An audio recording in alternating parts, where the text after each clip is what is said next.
আলুর দাম কোনোভাবেই 30 টাকার উপরে যাবে না। নবান্ন থেকে নিষেধাজ্ঞা জারি করে স্পষ্ট জানিয়ে দিয়েছিলেন মুখ্য সচিব। নিষেধাজ্ঞার পরেও যদি কেউ আলু রপ্তানি করে তাহলে সেক্ষেত্রে আইন অনুযায়ী কড়া পদক্ষেপ নেওয়া হবে। নবান্ন সূত্রে খবর, নবান্নের বৈঠকে এমনটাই জানিয়েছিলেন মুখ্য সচিব।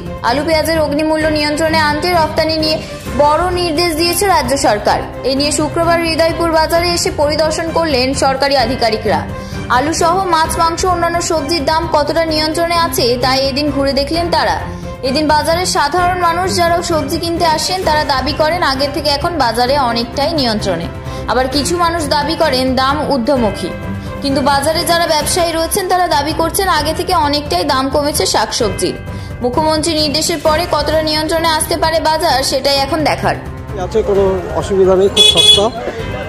200 টাকার বাজার করলে এক সপ্তাহ চলে যায় এখন যা অবস্থা, খুবই সস্তা। ফুলকপির দাম কম, বাঁধাকপির দাম কম, ব্রোকলি সব কিছু মোটামুটি নিয়ন্ত্রণের মধ্যেই আছে। আলু ঠিকঠাক আছে, অসুবিধা নেই। হ্যাঁ, একটু দাম বেড়েছে, এখন ঠিকঠাক আছে, কোনো সমস্যা নেই। মার্কেট আমরা ন্যাচারালি এরকম শিডিউল ভিজিট করি এবং জিনিসপত্রের দাম যথাযথ আছে, বেশি নেই। যেটা দেখলাম মোটামুটি রিজনেবল আছে। হ্যাঁ, মাংসের দাম তো ঠিকই আছে, ওই 200-220 এরকমই চলে। আমরা তো ওদের রেট চার্ট ছিল না, রেট চার্টটা আমরা বসিয়ে দিলাম। আজকে কোন কোন বাজারে আপনাদের? আমাদের 3-4খানা বাজার আছে, ঘোরা আছে। এখানে এলাম, তারপরে হরিতলা যাব, হেলাবারতলা যাব, আমরা আমাদের কাছারি ময়দান ওখানে যাব। আর ওই এইসব জায়গায় যে সমস্ত জায়গায় আমরা 2-1টা জায়গায় আমরা দেখব, সবটাই দেখব। তো বললাম, আর ডিটেলসটা আমরা বলতে পারবো না। আমরা উদ্বোধন কর্তৃপক্ষ থেকে আপনারা আরও ডিটেলস। আপনার নাম আর পরিচয়?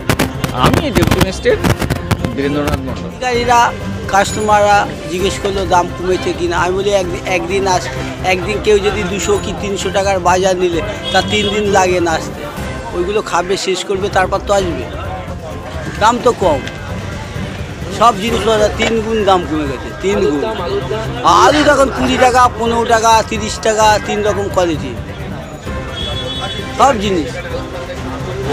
না, ঊর্ধ্বমুখী না। আলু এক বস্তা আলু ঢাললে 4টে সাইজ হয়।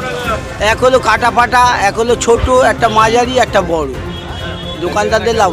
বেচাখানে একদিন নিলে বললাম না 4 দিন আসা লাগে না। আগে যেমন এক পদেরই 100 টাকা হয়ে যেত, এখন 100 টাকার এক ব্যাগ বাজার হয়ে যায়। না, কিছু বলি। আমার নাম মন্টু মন্ডল। কিছু সবজির দাম কমেছে, কিন্তু শীতকাল অনুযায়ী যেরকম দাম কমা উচিত সেরকম কোনো দামই কমেনি। বিশেষত মাছের দাম একই আছে, আর বাজারে কয়েকটা সিলেক্টেড সবজির দাম একটু কমেছে। সেইভাবে শীতকালে বাজারে সবজির দাম যেভাবে কমা উচিত সেটা কমেনি, এটাই বলা যায়। আমরা যে তিমিরে ছিলাম সেই তিমিরেই। শ্যামলেন্দু চৌধুরী।